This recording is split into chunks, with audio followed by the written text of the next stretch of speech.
सबसे पहले बात करते हैं राहुल गांधी के प्रेस कॉन्फ्रेंस की, जो उन्होंने वोटर लिस्ट के ऊपर तमाम प्रश्न चिन्ह उठाए और दिन की शुरुआत इस तरह से हुई कि कुर्सी की पेटी कस कर बांध लीजिए। तो कुर्सी की पेटी कस कर बांधने का ऐलान हुआ, लेकिन आखिर पेटी बंधी रह गई। राहुल गांधी ने चुनाव आयोग पर कर्नाटक के आनंद में वोट चोरी का आरोप लगाया, लेकिन चुनाव आयोग ने तुरंत जवाब दिया, वोट ऑनलाइन डिलीट नहीं हो सकते और नाम हटाने से पहले हर किसी को सुनवाई का हक मिलता है। बीजेपी ने भी राहुल पर संवैधानिक संस्थाओं को बदनाम करने का आरोप जड़ा। बीजेपी ने साथ ही अब दूसरे लोग भी ये सवाल पूछ रहे हैं कि अगर सरेआम वोटर लिस्ट में हेरफेर हो रही है तो आखिर क्या वजह है कि राहुल गांधी न तो हलफनामा देते हैं और न ही कोर्ट जाने को तैयार है। देखिए ये report.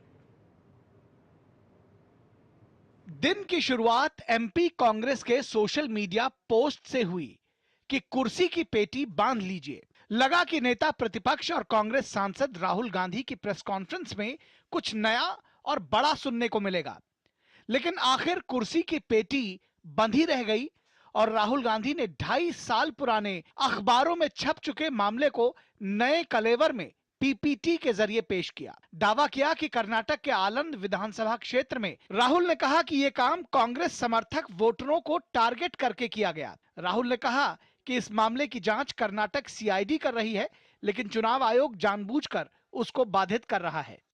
The CID of Karnataka has sent 18 letters in 18 months. 18 letters in 18 months to the Election Commission. 18 times in 18 months. The CID of Karnataka has written to the Election Commission for this, and they are not giving it. Why are they not giving it?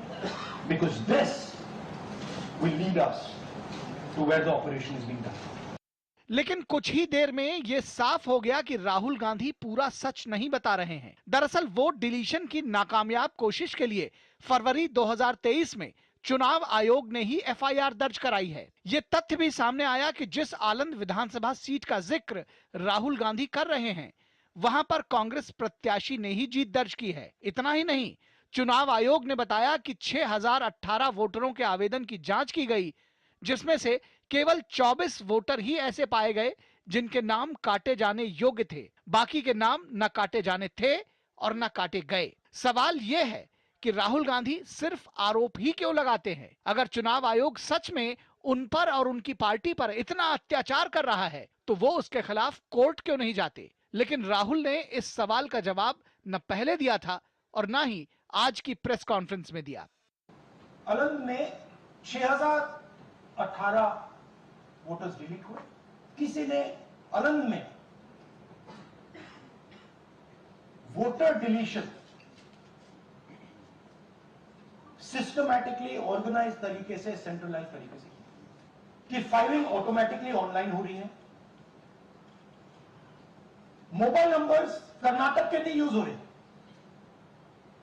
Mobile number दूसरी state के use हो रहे हैं। वहीं चुनाव आयोग ने x post के जरिए राहुल गांधी की बात का जवाब दिया कि किसी भी वोट को ऑनलाइन डिलीट नहीं किया जा सकता। आम जनता ऐसा नहीं कर सकती और नाम हटाने से पहले हर व्यक्ति को सुनवाई का पूरा अधिकार दिया जाता है। चुनाव आयोग ने कहा कि राहुल गांधी का आरोप निराधार है। इस पूरे मामले में बीजेपी राहुल गांधी पर हमलावर है। भाजपा नेता अनुराग ठाकुर ने राहुल गांधी पर संवैधानिक संस्थाओं के खिलाफ षड्यंत्र रचने का आरोप लगाया। आरोपों की राजनीति को इन्होंने अपना आभूषण बना लिया है।